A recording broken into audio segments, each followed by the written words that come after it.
Well, good afternoon, everybody, and welcome to the podcast. I'm Alice Lema, broker John L. Scott, here in beautiful Southern Oregon with another edition of our weekly podcast. And today we're going to talk about the surge in winter home sales.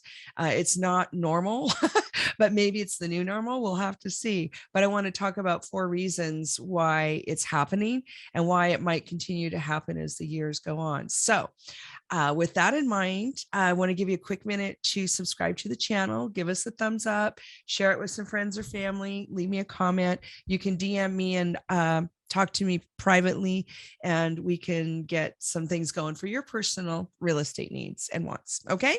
So with that, thank you so much. And let's talk about the surge in winter home sales. Is this going to be the new normal? So here we are, late November. Home sales are still pretty lively. We're not having our normal cooling off period, no pun intended. And here we are post Thanksgiving. Hope everybody had a good turkey day.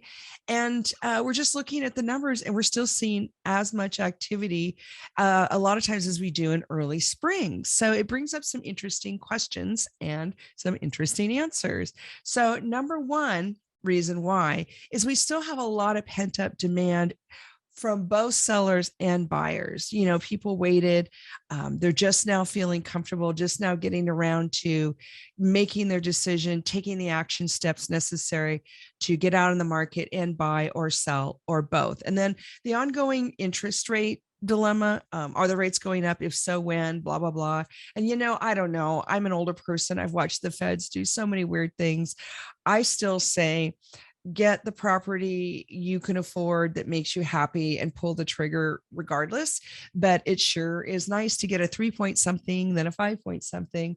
So, but that ongoing contemplation people have about what's their payment going to look like if they wait, plus the pent-up demand from the COVID and also in our area, the Alameda fires, is adding to this kind of surge through our fall and winter sales cycle, which is not normally are normal. Okay.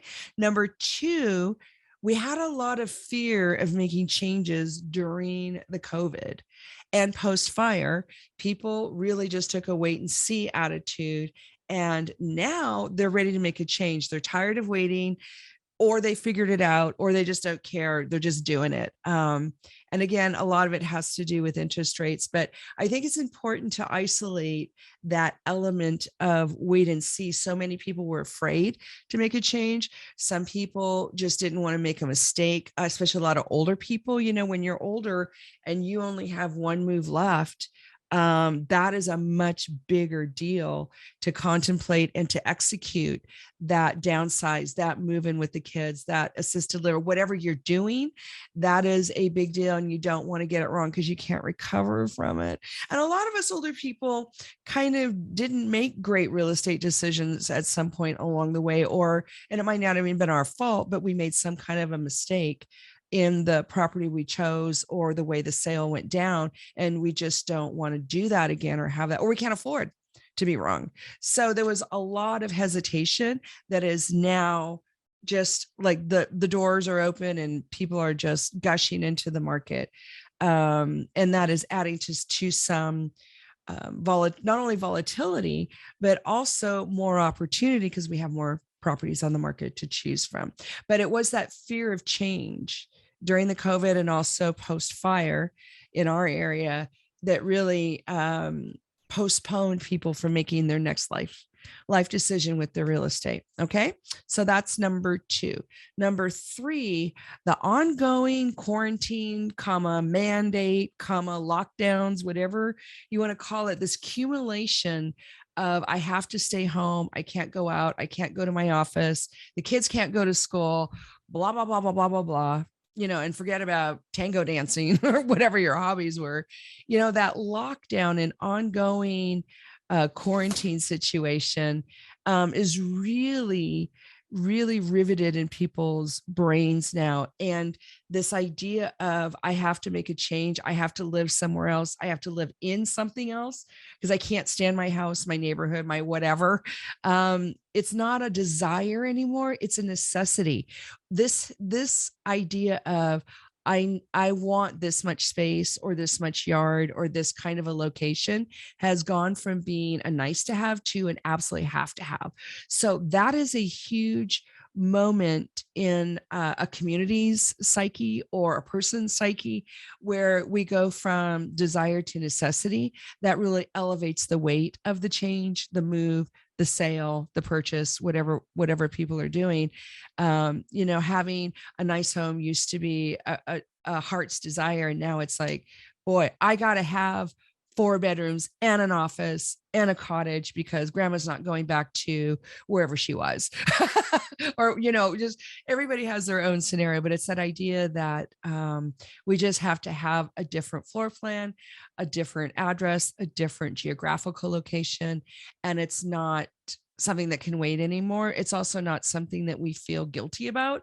It's not a guilty pleasure. It's part of what we need to make our life work. And that is a very important moment to acknowledge in a market that people are making these changes out of necessity more than desire. Okay. And people with school age children, the schools, even after some of them have shut down again. And the hybrid learning works for some kids, doesn't for others. And parents are just like over it. And they're making whatever change they need to make, get it permanently into a routine. Kids do better with a routine. Parents do better with a routine, and boom. And sometimes that means going somewhere else where you have more support, lower cost of living. We're going to talk about that next. But this, again, that just plays into the necessity versus desire element. Okay.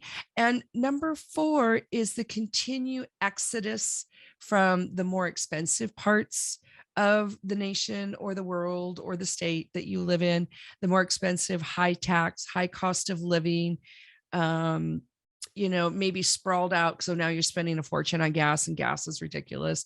So it's just that idea that monetarily our households either are not absorbing the inflation we're experiencing very well, or we just don't want to.